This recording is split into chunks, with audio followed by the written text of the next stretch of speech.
Hello friends, welcome to our channel MS Official. నేను మీ MS. రోజు రోజుకు వివిధ రకాలైనటువంటి దందాలు మోసాలు వెలుగులోకి వస్తున్నాయి. ముఖ్యంగా మోసాలు చేసేవాళ్ళు సమాజంలో ఎక్కువైపోతున్నారు. మనం సోషల్ మీడియాలో, ఛానళ్ళల్లో, టీవీలలో అనేకమైనటువంటి దారుణాలు మనం చూస్తున్నాం. అందులో ఈ మధ్య కాలంలో ఒకటి శిశు విక్రయాలు, తర్వాత సరోగసి పేరుతో అనేకమైనటువంటి దారుణాలకు చోటు చేసుకున్నటువంటి ఒక ఫెర్టిలిటీ సెంటర్ నిర్వాహకురాలు భాగవతం మనం చూడబోయే ముందు మన ఛానల్ని మొదటిసారి చూసినట్లయితే దయచేసి తప్పకుండా సబ్స్క్రైబ్ చేయండి. అయితే ఎవరైతే పిల్లలు లేని దంపతులు ఉన్నారో పిల్లలని వారి టార్గెట్గా చేసుకొని సరోగసి ద్వారా పిల్లల్ని పుట్టిస్తామని చెప్పేసి వాళ్లకు నమ్మబలికి లక్షల్లో డబ్బులు వసూలు చేసి అనేకమైనటువంటి దారుణానికి ఒడిగట్టి వాళ్లకు వివిధ రకాల పిల్లల్ని అంటగట్టి ఇలా లక్షలు వసూలు చేస్తున్నటువంటి ఒక సికింద్రాబాద్లోని ఒక ఫెర్టిలిటీ సెంటర్ నిర్వాహకురాలు భాగవతం ఇది.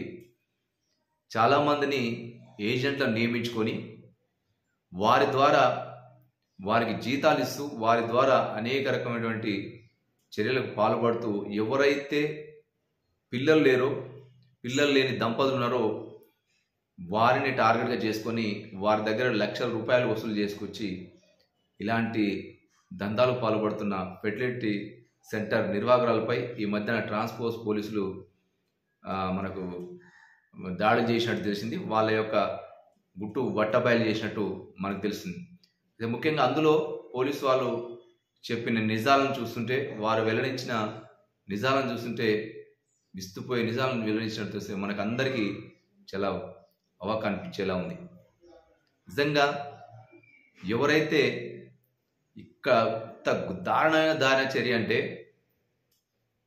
అడ్డ కూలీల దగ్గర ఎవరైతే యాచకులు ఉన్నారో వాళ్ళ దగ్గర వీర్యం అండాలు తీసుకొని మరి సరోగసి సెంటర్లో వివిధ ఫెర్టిలిటీ సెంటర్కి ఎగుమతి చేస్తున్నారంటే ఎంత నీచానికి దిగజారిరో మనం చూస్తే అర్థమవుతుంది.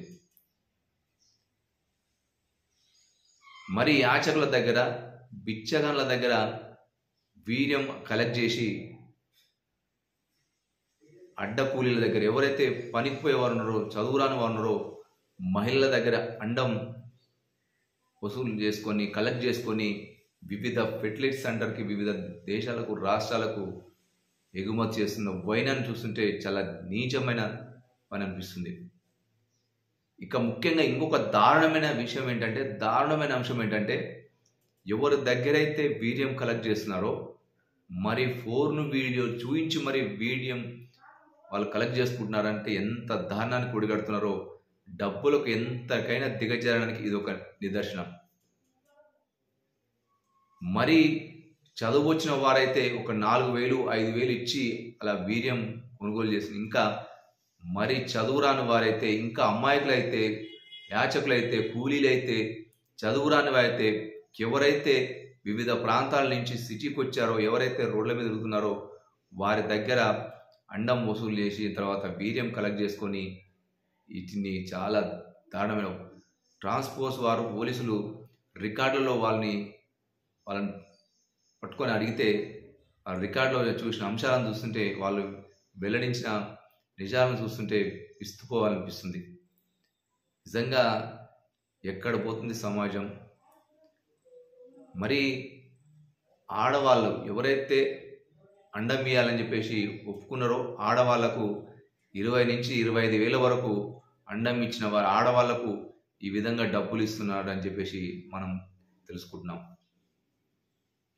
ఎవరైతే అమాయకులు ఉన్నారో, ఆర్థిక స్తోమత లేని వాళ్ళు ఉన్నారో, ఎవరైతే మరీ బీదస్థితిలో ఉన్నారో, ఎవరికైతే ఆసరా లేని వారు ఉన్నారో వారిని ఆసరా చేసుకొని వారి ఆర్థిక పరిస్థితిని ఆసరాగా చేసుకొని వారికి డబ్బులు ఎరచూపి వారికి అనేక రకాలుగా భ్రమలు చెప్పి ఈ విధంగా అండాలు వసూలు చేసినట్టు మనకు ట్రాన్స్పోర్ట్స్ అధికారులు పోలీసులు చెప్పిన నిజాల్లో బయటపడినవన్నీ ఇవన్నీ.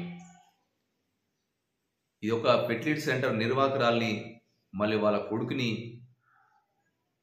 ఈ కేంద్రం యొక్క మొత్తం బట్టబయలు చేసినట్టు మనకు తెలుస్తుంది.